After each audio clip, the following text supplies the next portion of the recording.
I sent them a link that was like to this.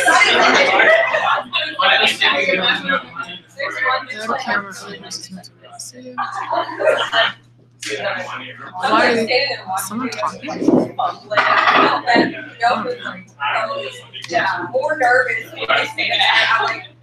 Oh, I need people to not talk. Haha. Are you going to be live streaming this or something? Yes. I set it all up and now it's not working. Be quiet. Yeah, I was going to. I can mute this, right? Yeah. And then they can't hear me. Okay, but now my camera is not working. So I would just mute everyone so they can. See if Yeah, it's important to mute everyone else. I don't think I can. But if this isn't making noise, then it would be okay. Oh yeah, you turn the volume like off. Yeah, which is what I did. Like no dog barking. Oh shoot! I think I'm This gonna isn't have to. This isn't your normal meeting. No dogs.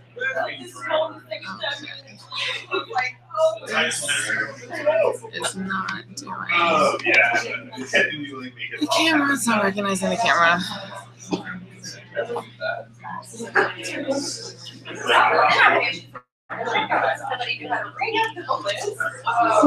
Shut down the whole thing and restart it. I'll restart it.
I'm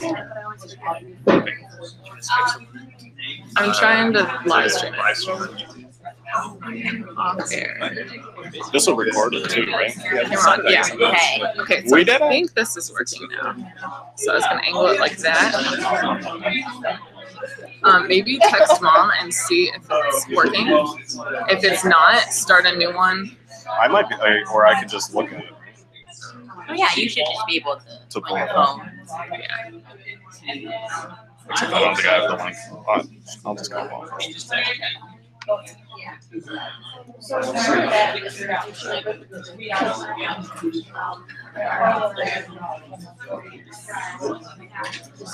Otherwise, you can do that and just put like defense, real defense. Oh, okay. So you see it? Okay. Oh, it's working? Tell her not to talk. Smile. Smile, Megan. Love's watching you. Great. All right.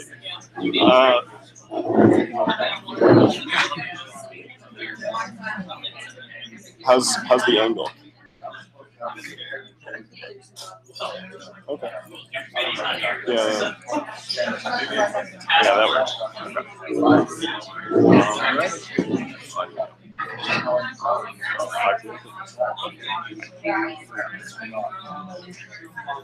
Sorry. I'm like directly behind it.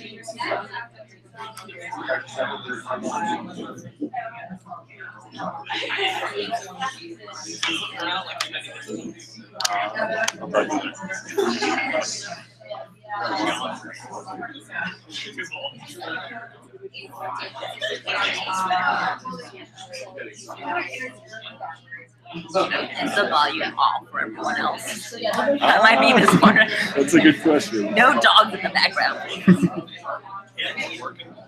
Yeah, but I don't know if they can talk. And like, We want to mute everyone. Yeah.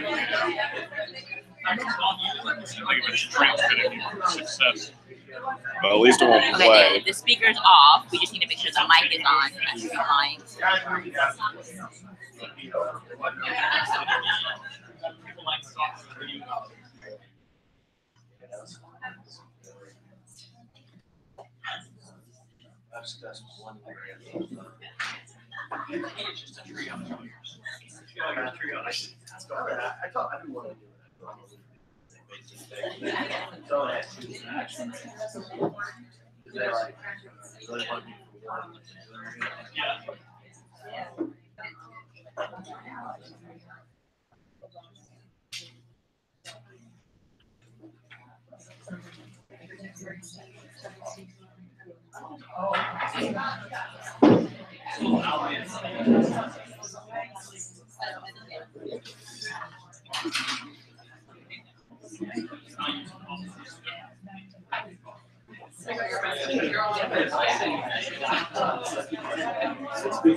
All right, I think we're going to get started. Thank you everyone for coming. This is a pretty large crowd for a PhD defense in the department. But this is Meghan Bowler's public defense.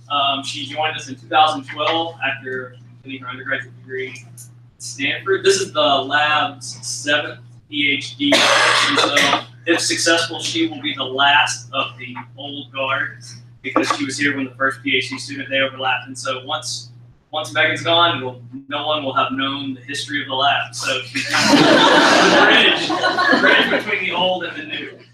So Meghan has done a lot of work studying the paradoxical effects of cadherin 11 in the mechanobiology of heart valve disease that she's going to show us now.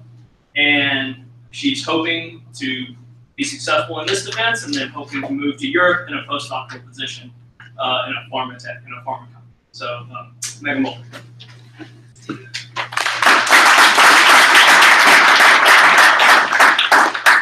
Firstly, thank you guys for being here.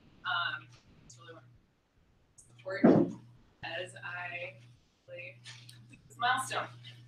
I'm going to talk to you today, like Dave said, about cadherin 11, specifically in the context of calcific aortic valve disease.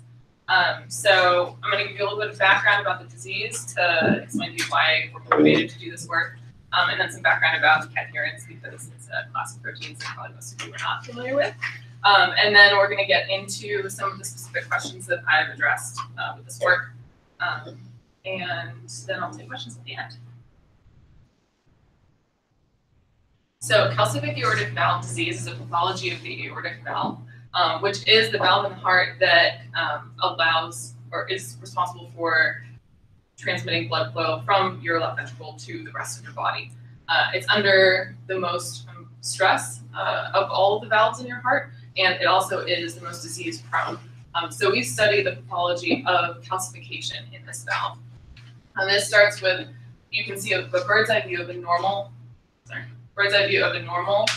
aortic valve, so the blood will come up towards you here. And then as you progress to aortic sclerosis, you start to have lesions of calcification in inflammatory areas.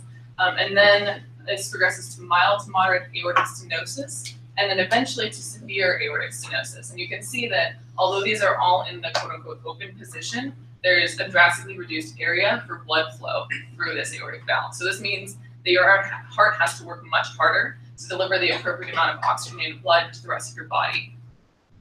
This can eventually result in heart failure.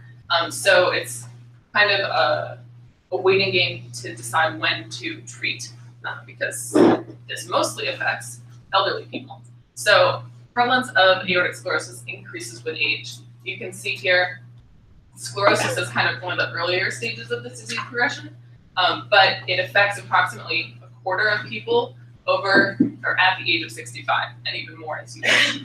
So the people who are candidates for treating this pathology are not those who are particularly well suited for the kinds of interventions that we currently have, which we'll talk about in a minute.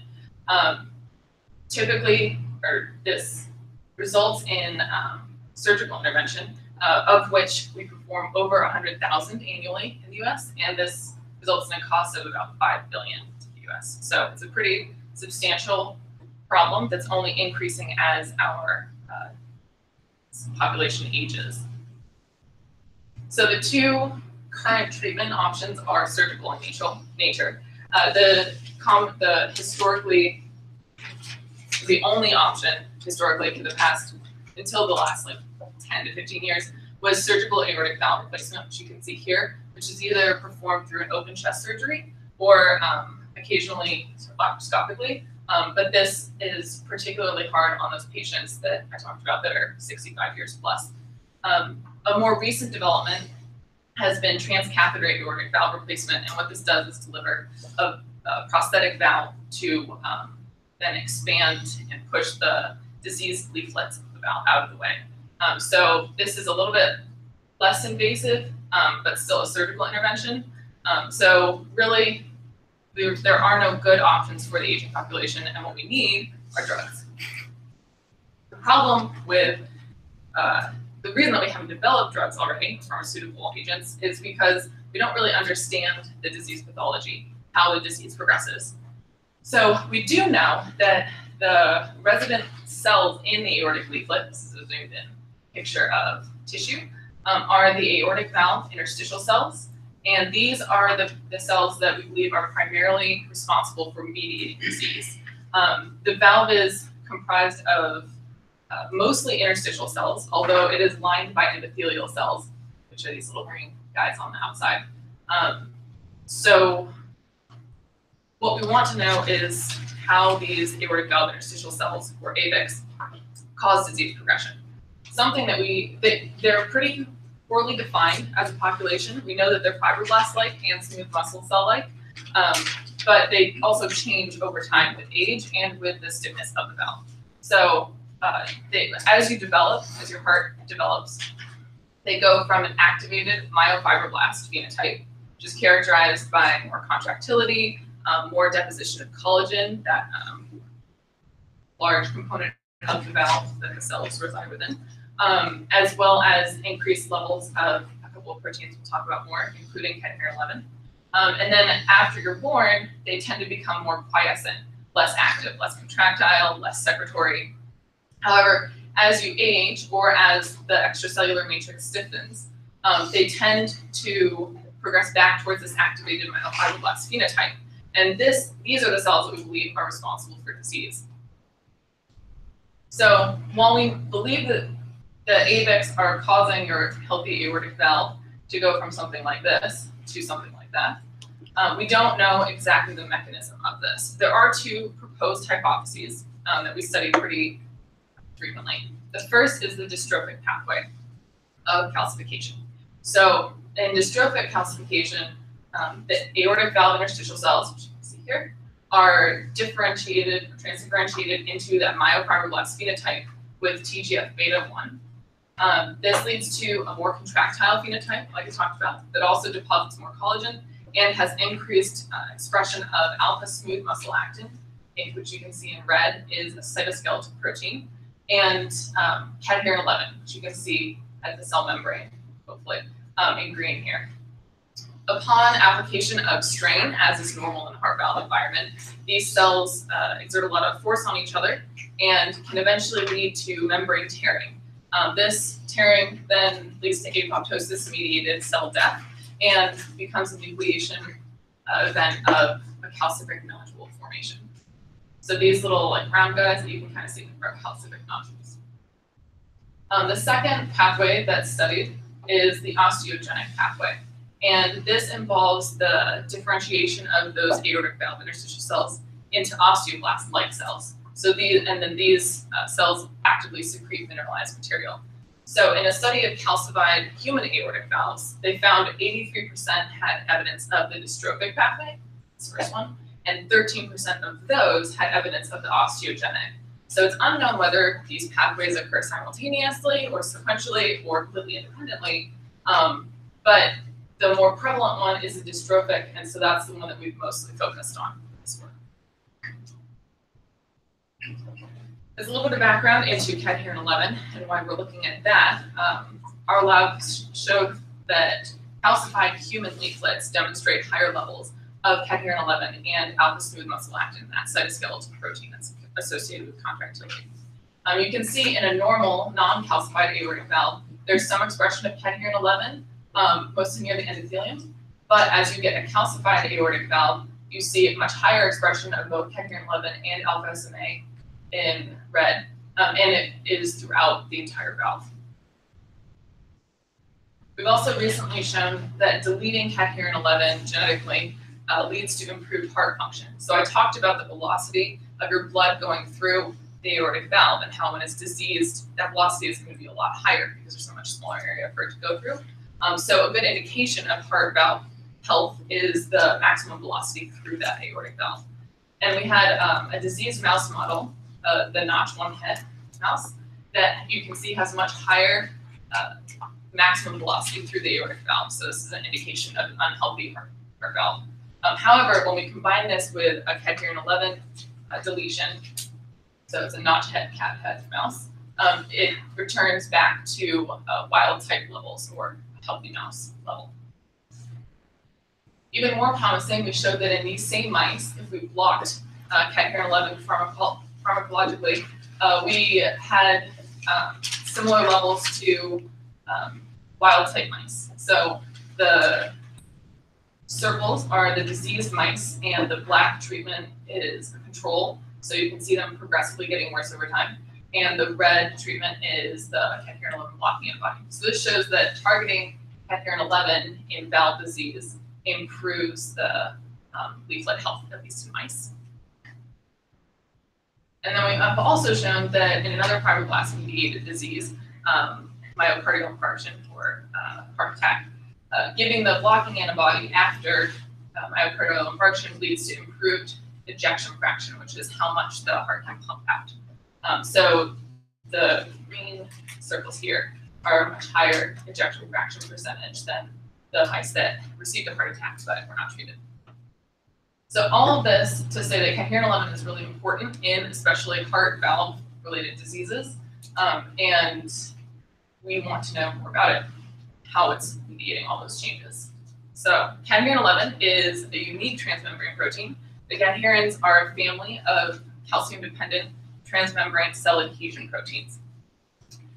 They complex intracellularly with some catenin family members. P120 and beta-catenin are both required for cadherins to create persistent full-strength bonds with neighboring cells.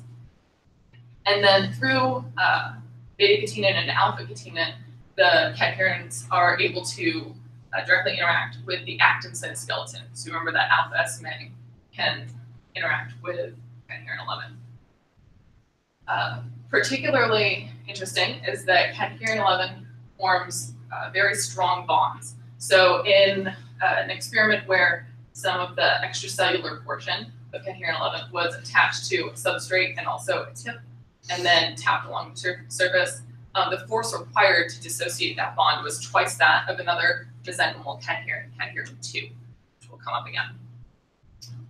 It also is unique in that it participates in focal adhesions. So it can bind the cell's substrate that the cells are on. It requires, however, a partner, syndicin 4. So the intracellular domain of cadherin 11 and the extracellular domain of syndicin 4 are required for cells to be able to bind to the cell surface, or they help in some focal adhesions. You can see co-staining with other focal adhesion proteins up here. So paxillin and beta-1 and red are known focal adhesion proteins.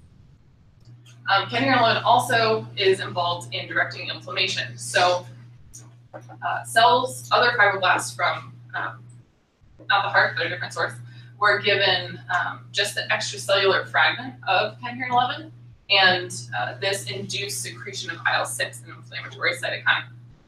And so we know that cadherin 11 is unique, and because it from other cadherins, in that it can form particularly strong bonds, it can bind the cell substrate, and it also influences inflammation.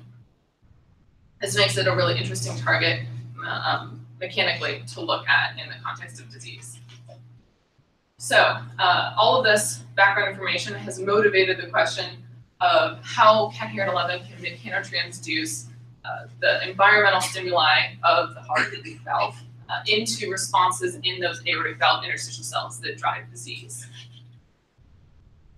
Specifically, we're going to attack this in 3 aims. The first is, how is cadherin 11 mediating AVIC contraction? The second is how cadherin 11 mechanotransduces mechanical stimuli such as substrate stiffness and strain that are relevant to the heart valve, specifically in AVICs. And then the third is asking, because we know that the aortic valve calcifies in much higher percentages than any of the other cardiac valves, the question is why? Is it because there's a difference in the intrinsic biology of those VICs, or is it because of the mechanical environment that they are situated in, because it does have to withstand the greatest pressures from the heart? And sort of coupled with that is, are the aortic valve interstitial cells a plastic phenotype that switch between a bunch of different sort of states, or are there subpopulations that have not been yet identified? So a little bit of information on one of the methodologies that we used to apply strain. This was a little bit of preliminary data in porcine cells. So we looked at a model of nodule formation, and what this involved was the concurrent stimulation of TGF-beta1 that inducer of myofibroblast phenotype with strain, which we applied with this flex cell system. So we could seed cells on these flexible substrates, each of these 6 wells, and then put the plate on top of some loading posts and apply vacuum pressure to deform the substrate, thereby stretching the cells. So we did this in the context of TGF-beta treatment, and then we looked for nodule formation of the cells. And counting the nodules then gave us sort of a degree of pathology of these cells. Some earlier work in the lab showed that if you knock cadherin 11 down with siRNA in vitro, then you cannot form nodules. So this was a really good starting point for knowing that our in vitro sort of methods are going to translate somewhat well to the in vivo. And then what I looked at was dimethylcelicoxib, which is another blocking molecule for cadherin 11. So it will bind cadherin 11 so that it will not be able to bind other cadherins and thereby connect cells as well. And while we don't see no nodules present, we do see many fewer in the dimethylcelicoxib treated cells. So this indicates that cadherin 11 engagement is really important in the generation of calcific nodules in vitro. So this all gave us reason to look at what the intrinsic role of cadherin 11 was in these cells. And to do that, we wanted a system that was consistent and relevant to the dystrophic pathway. So we isolated aortic valves and interstitial cells from different mice that were littermates. So we took them from normal healthy mice that are wild type AVICs. We took them from mice that had deletion in one of the alleles for cadherin 11, and these are the heads. And then we took them from mice that had a deletion in both alleles, so they were null, so they had no cadherin 11. I also generated an overexpression model of cadherin 11, in which we took the wild type aortic valve interstitial cells and infected them with some cadherin 11 that was tagged to a fluorescent marker, which you can see here, the localization of the tag, which is on cherry, and cadherin 11 stain. So these are the 4 cell types that are going to be used in the majority of the rest of my talk. They're all murine, and they are all color-coded at the bottom, so you can follow along if you forget. One of the first assays that we looked at for contractility is a functional assay called a gel contraction. And we took, in this assay, we take collagen gels that are free-floating in media and put cells on top of them. And then we wait and look at how much the gels have contracted, because the cells will mediate this in different amounts. And what we saw was the wild-type cells contracted about 30% of their original size. And the heterozygous cells and the nulls contracted less, which we expected because they wouldn't be able to bind their neighbors quite as well. What was surprising about this data is that the overexpression line also contracted less. And so this was confusing because you would think that cells that hold on to their neighbors better would be able to contract more. This led us to look at that other myofibroblast marker that I talked about, alpha smooth muscle actin. And this one regulates intracellular contractility. What we noticed was that cadherin 11 and alpha smooth muscle actin are inversely related. This was surprising because what we saw in disease is that they're regulated concurrently. So we expected there to be sort of a synergistic expression and coordination of these 2 proteins in order for disease to move forward. But what we see under normal conditions is that they have an inverse relationship. This could explain why the overexpression line contracts so much less. While they have a lot of binding partners with their neighbors, they don't have nearly as much SMA as some of the other lines. And so they can hold on to their neighbors, but they can't contract intracellularly. To sort of define the myofibroblast phenotype a little bit better, since we have this inverse relationship we didn't expect, we looked at collagen secretion, or deposition rather. And we saw similar trends to the gel contraction data. So the wild type cells deposited the most collagen, and the overexpression heads and nulls contributed all less. This altogether has shown us that cadherin 11 is really instrumental in regulating that phenotype that we're interested in, the myofibroblast phenotype of aortic valve interstitial cells. So because we know that it's regulating alpha SMA in a different way than we expected, we wanted to know what else it might be regulating intracellularly. And we know that it has some binding partners, P120 and beta-catenin. When we looked at these two, we didn't notice any differences in beta-catenin expression, but P120 expression increased with loss of cadherin 11. This was surprising because P120 is generally helps cadherins remain at the cell surface. So however many P120 catenin molecules you have is how many different cadherins you could have at the surface of the membrane. This suggested that potentially there was another cadherin that was compensating for this loss in cadherin 11. And what we looked at was a pan-cadherin marker that identified a lower molecular weight and a higher molecular weight bunch of cadherins. This lower molecular weight is cadherin 11, or includes cadherin 11. But you can see a switching in the wild type to the null cells from this lower to the higher molecular weight band. When we looked at several different common cadherins in these cells, we noticed that cadherin 2 lined up really well with that higher molecular weight band. So this indicates to us, especially once we confirmed it across lines, that cadherin 2 is compensating for cadherin 11 loss. If you remember this one, this cadherin specifically is about half as strong as the cadherin 11 bonds. So potentially this could be a compensatory mechanism for the increased alpha SMA that you have. Because the cells are so contractile within themselves, they need to be able to let go of their neighbors so that they don't tear each other apart. We wanted to then look at contractility not at a population level, but at a single cell level. So is cadherin 11 regulating something besides those cell-cell interactions? And traction force microscopy allowed us to look at the cell-substrate interactions a lot better. Traction force microscopy involves plating cells onto a substrate, polyacrylamide gel, and then that's comprised of, or also includes fluorescent beads. So when we look at the beads underneath the cell, you can see before and after the cell is forced to lift off of the cell substrate, you can see the contraction beforehand and how that gel then relaxes.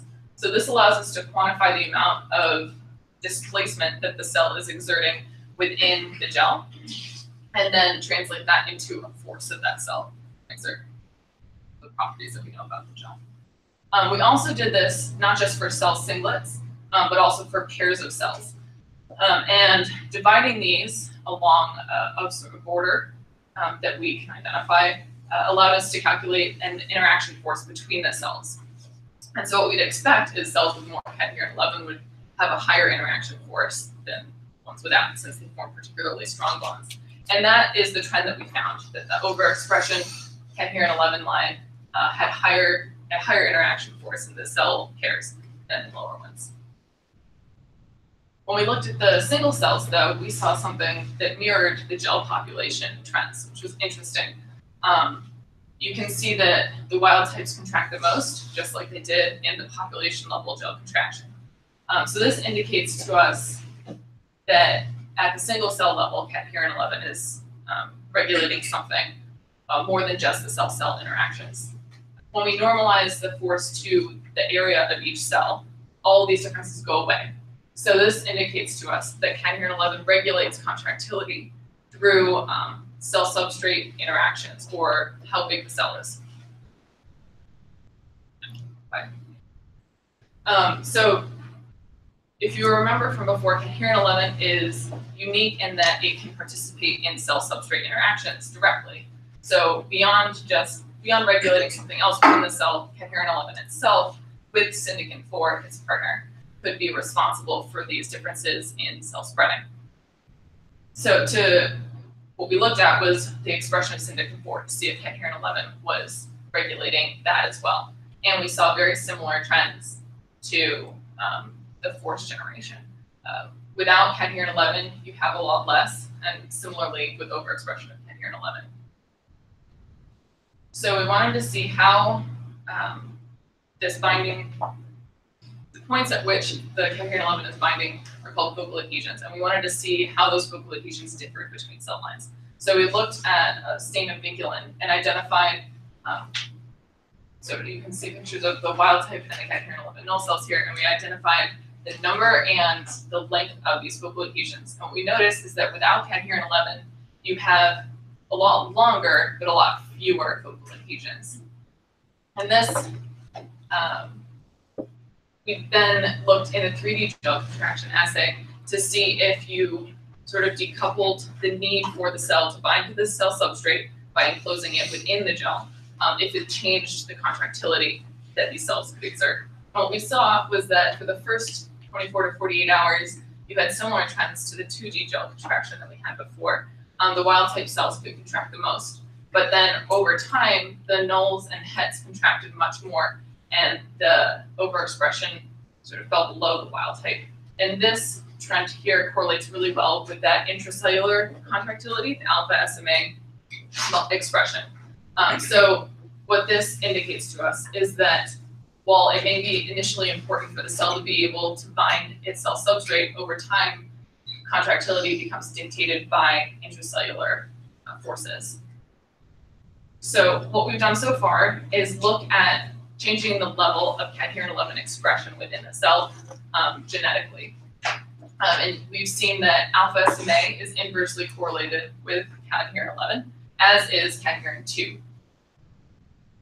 Now, we wanted, and we know also that cadherin 11 is regulating the cell contractility through cell-substrate interactions. So both the cell-substrate and cell-cell interactions contribute to that population level of contractility.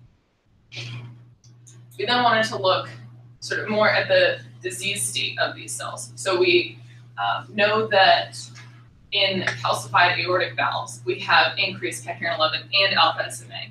And we know that TGF-beta1 is a potent inducer of myofibroblast phenotype. So we wanted to ask, are both of them being upregulated when these cells are actually being treated with TGF-beta1, or is something else happening in the calcified aortic valve?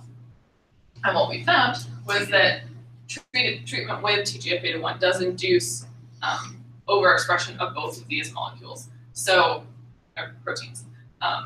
So that normal inverse relationship that we have between cadherin 11 and alpha SMA sort of balances the intercellular and intracellular tensions in the cell are overridden by TGF-beta treatment. When we look at gel contractility, we see that there's up to 80% contraction as compared with the 30% contraction we saw before in the wild type cell line, although there is still the stratification based on cadherin 11 expression. So TGF-beta overrides a lot of this contractility and makes all of the cells more contractile, but there's still a difference between those cells that have been deleted for cadherin 11. I also mentioned that mechanical cues are really important in the progression of calcific aortic valve disease. So the first thing that we looked at was how these myofibroblast markers, cadherin 11 and alpha SMA, change in the context of strain. So without TGF-beta, just with strain, we saw no significant changes in any of the cell lines. So there's still the normal inverse relationship in the unstrained cells, but these don't change much with strain, which was somewhat surprising. We then looked at substrate stiffness. So from previous work in our lab, we've identified murine leaflet stiffnesses that are roughly healthy around 370 kilopascals and disease models that are roughly about 940 kilopascals. And when we looked at cells on these two different stiffnesses of surface, we also noticed no differences. And this was surprising, but suggests to us that you need sort of concurrent TGF-beta and mechanical changes to progress valve disease. And that TGF-beta is potentially much more important, especially in the induction of disease. So I talked a little bit about how the calcification beginning of that is somewhat inflammatory mediated. More sort of background on that we became more interested in this when we looked at how the mice that we treated with the cadherin 11 blocking antibody were responding. And we quantified this with IL-6, which is an inflammatory cytokine.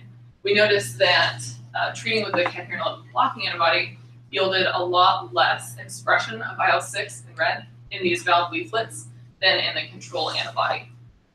I also mentioned that engagement of the cadherin 11 extracellularly with other cadherin 11 molecules leads to secretion of IL-6. So we know that IL-6 is important and is mediated by cadherin 11, but we wanted to see what of the disease initiators could stimulate this. When we looked at IL secretion sort of at baseline, we noticed that the cells that had deleted or the heterozygous and the null cell lines had no IL-6 secretion. So cadherin 11 is required for IL-6 to be secreted, and it is proportionally higher in the overexpression line. When we looked at TGF-beta, these are full changes from the untreated case. We saw dramatic increases in IL-6 secretion. And when we looked at the different sort of mechanical cues, it was interesting to see that while we saw a dramatic change in IL-6 secretion with strain, we didn't see any change with stiffness. So this suggests to us that strain is a lot more important to at least the inflammatory secretome to these cells than stiffness is. A little bit more about IL-6, because we're going to delve a little more into that. So that it's an inflammatory cytokine. It also has a receptor GP130 that signals through JAK to STAT3. And when STAT3 is phosphorylated, it can cause a transcription of a number of different things, including more IL-6, positive feedback mechanism here, and CHI3L1, which I'm going to call CHIL1 for ease of saying it, which has been associated with different cardiovascular diseases, but not really explored in valve disease much. When we looked at the aortic valve interstitial cells, we wanted to see if they could be, in addition to secreting IL-6, could be responding to it.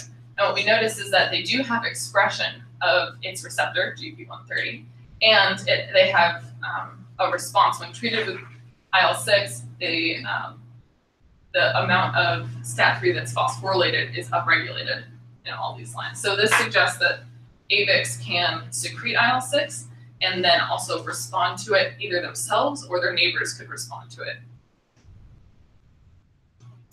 We looked then to see if IL-6 is changing anything functionally about these cells. And what we found was that they do indeed increase contractility. So you can think of IL-6 potentially as a mediator of this myofibroblast phenotype. Looking at CHIL1, that like the protein I mentioned before, it is also correlated with cadherin 11, although even more so, its secretion is correlated with contractility. You can see that there's none in the het or null lines, and it's a little bit reduced in the overexpression line, highest in the wild type.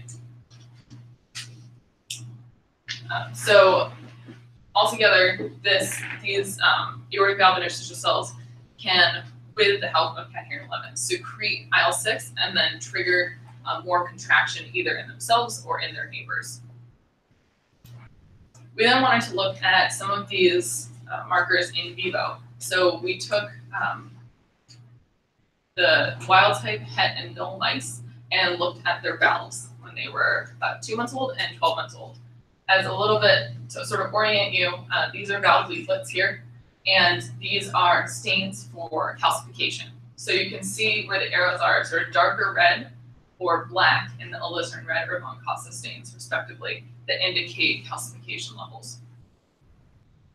So across here we have the younger wild type het and null cells or leaflets, and then the older year-old wild type het and null. And you can see that the leaflet thickness and also calcification sort of increases as the animals age. Well, these aren't really considered aged animals. And you can see calcification in most of these leaflets, however, not in the young cadherin 11 nulls or even the old ones. You don't see any evidence of calcification, indicating to us that the deletion of cadherin 11 is preventing calcification. So the von Costa is still up here for reference. we wanted to look at those myofibroblast markers that we had talked about before. And we found that in the older animals, 12-month-olds, they had much higher levels of alpha smooth muscle actin, but much lower levels of cadherin 11, which was a little bit surprising, but it does follow that inverse relationship that we saw in vitro. So these animals, while they are somewhat calcified, they're not considered diseased or aged yet, or very diseased. So it could be that the cadherin 11 gets upregulated secondarily to the alpha SMA. We also looked at cadherin 2, that half as strong mesenchymal cadherin, and noticed it was much higher as the animals got older, and it also is inversely related with cadherin 11, which is unsurprising, and also suggests potentially a mechanism that the aortic valve interstitial cells are trying, because they have such high intracellular contractility, they try to regulate their intercellular contractility by using a half as strong cadherin. And then when we look at evidence of IL-6 signaling, we see that STAT3, its downstream molecule, is much higher in the older animals, although it seems somewhat correlated with cadherin 11. As you lose cadherin 11, you get less STAT3 in the valve leaflet. So altogether, this is sort of broadened our understanding of the microenvironments of each of these cells. So we talked about the genetic deletion and overexpression of cadherin 11, and then we added into it some disease initiators, TGF-beta and strain, and saw that TGF-beta upregulates pretty much everything, cadherin 11, alpha SMA, and IL-6 secretion, whereas the strain doesn't change much in terms of myofibroblast markers, but it does cause increase of IL-6 secretion. Interestingly, these three sort of microenvironments have been associated with valve disease, or promoters of valve disease alone, and all of them, the commonality between all of them is that they all secrete more IL-6 than the wild type. So switching gears a little bit to the question that we had earlier about why the aortic valve calcifies so much more than any of the other valves in the heart.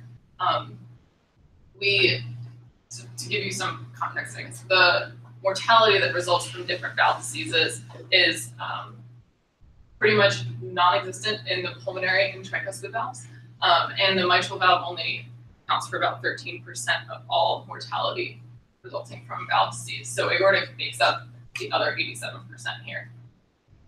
Orienting you a little bit, the aortic valve, so blood flow comes from the body through the tricuspid valve, which has the lowest pressures, and then through the pulmonary valve out to the lungs, which has very low pressures also, and then back into the left atrium and through the mitral valve, which has fairly high pressures and is the second most common to lead to valve disease mortality, and then through the aortic valve to the rest of the body, which has the highest pressures.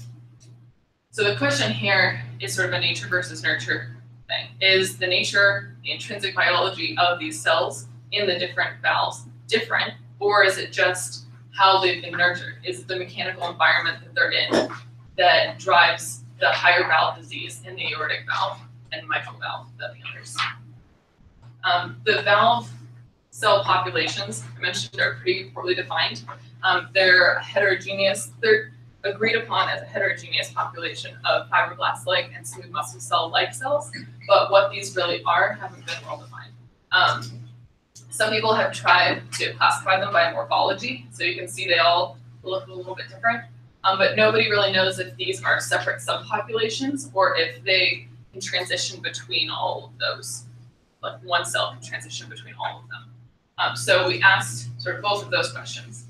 So first we looked at aortic, pulmonary, mitral, and tricuspid valve cells from a bunch of different animals, but all normalized to the same animal, and saw that there's no differences in gel contraction. And when we look at their myofibroblast markers, alpha SMA and cadherin 11, we don't see any significant changes either.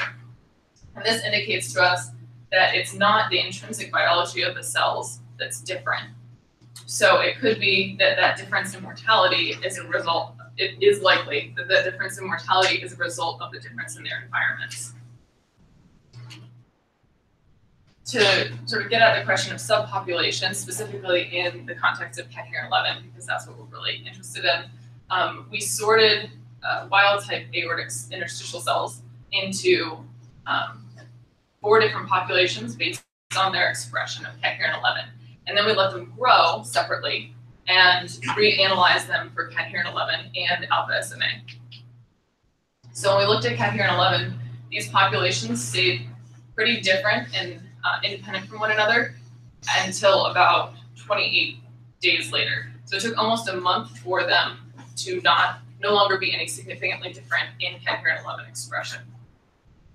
Interestingly, alpha SMA really wasn't different at any of the time points that we looked at. So either alpha SMA is sort of equalizing much more quickly than cadherin 11 can, or it might not have been that different to begin with. So this indicates to us that the cells are, while plastic, it takes a while for them to switch phenotype. So altogether, the gaps in knowledge that I've addressed, starting with aim 1, are we asked the question, how cadherin 11 regulates contractility in aortic valve interstitial cells. And what we found is that they balance the intracellular, intercellular, and cell substrate interactions in a pretty, I guess, fine-tuned manner, such that they normally have an inverse relationship with alpha SMA and cadherin 11. And cadherin 11 can drive the amount of interaction between cell substrate by regulating focal adhesion initiation. And it also, but however, this can be overridden in the case of disease or when treated with TGF-beta. So TGF-beta upregulates both cadherin 11 and alpha SMA, as well as contractility, and leads to increased IL-6 secretion. Cadherin 11 is required for IL-6 secretion in any case, and this IL-6 can induce contractility in either the same cells, creating a positive feedback loop, or in neighboring cells, sort of furthering disease progression by recruiting bugs. When we looked at how the mechanical stimuli affect the AVIC myofibroblast phenotype, we didn't see many differences in myofibroblast marker, but we did see that strain induced more IL-6 secretion and thereby drove more inflammation or inflammatory signaling than substrate stiffness did.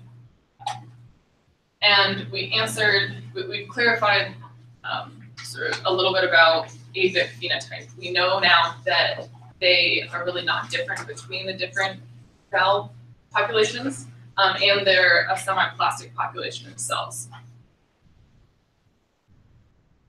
So this work has culminated in 4 publications, as well as a bunch of presentations at a variety of conferences. And yeah, you can read more about all of this work in those guys. And some other sort of tangential things are listed up here. So I had the opportunity to present in the International Society for Applied Cardiovascular Biology and won an award for poster presentation there. I was fortunate to receive a graduate research fellowship, which has funded a lot of this work. And then I've really enjoyed being a part of the biomedical engineering department and specifically the Graduate Student Association, as well as teaching sort of more formally through courses and through mentorship with some of the students that we've had in lab years. So with that, these are all of our funding sources. I would like to thank Dave, our mentor, and he's created really a wonderful environment for both science and friendship. I think our lab is extremely collaborative and is unique in that. He's also been really instrumental in developing this project. So I didn't know much about cadherin 11 before I joined lab, and it's been really interesting to learn more and sort of delve deep into that problem.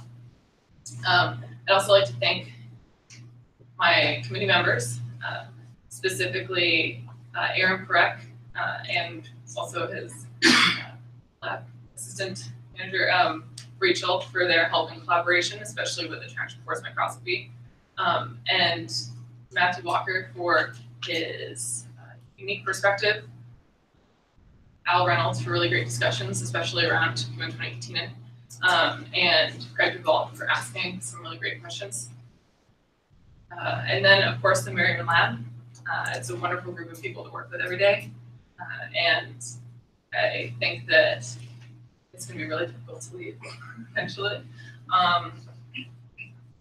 Yeah, you guys are great people, wonderful friends, fantastic scientists, and I'm lucky to work with you. And then, of course, all of you guys. I have an amazing support system, as evidenced by everyone that's here today. I have a fantastic family that has traveled here or is watching, and stays in contact really well, even though I'm pretty far away. And then I have a wonderful set of friends that I've made over the years, and I'm so lucky to know all of you. I definitely would not have gotten through grad school without advice and good conversations and coordinating of difficult time schedules. So I really appreciate all of you guys.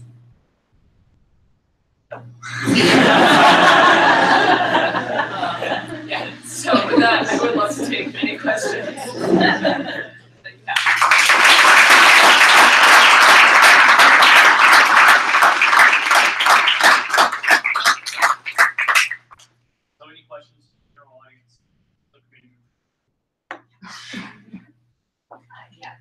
Really nice job, Megan. I just wondered when you were looking at mechanotransduction, did you look at all at effects of turbulent flow on cells?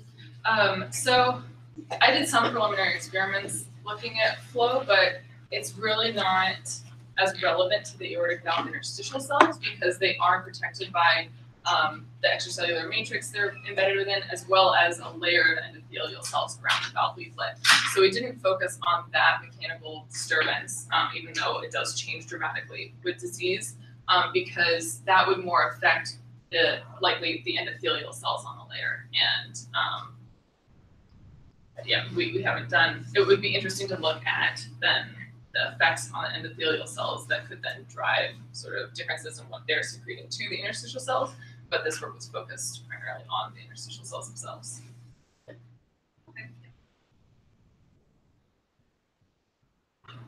You showed some of your results in vivo in a mouse model. I was wondering if there are any differences for this particular disease state between mice and humans. So the earlier data that was looking at the mouse model, this Notch1 hen mouse, is related to a genetic abnormality in humans. Notch1 heterozygous or deletion in humans leads to bicuspid aortic valves, which are much more prone to calcification. So there is kind of a direct link between that mouse model that we use and human disease. In addition, the cadherin 11 mutant animals that we use later that had the het and the null deletions are not things that we can do to humans or that are seen much, but other people in the lab are starting to look at some genetic modifications to cadherin 11, sort of that have been banked within Vanderbilt, and how that might correlate with aortic stenosis. So not yet for that second one.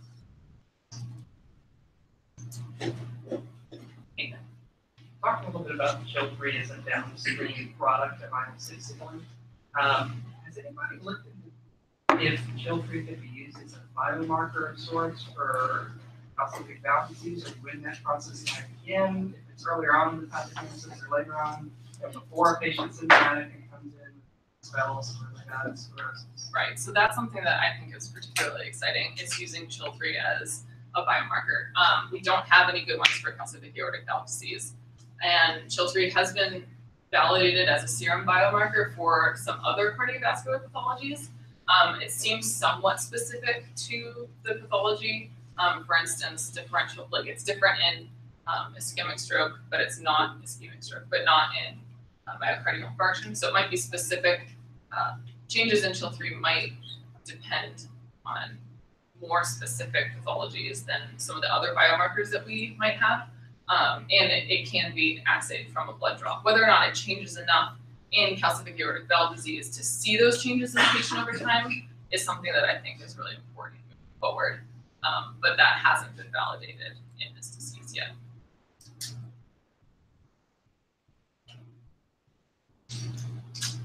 Right, if there's no more questions from the general audience, there is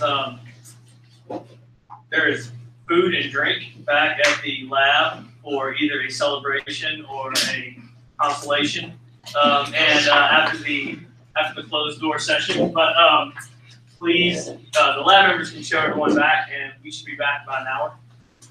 Thank you. Thanks for coming.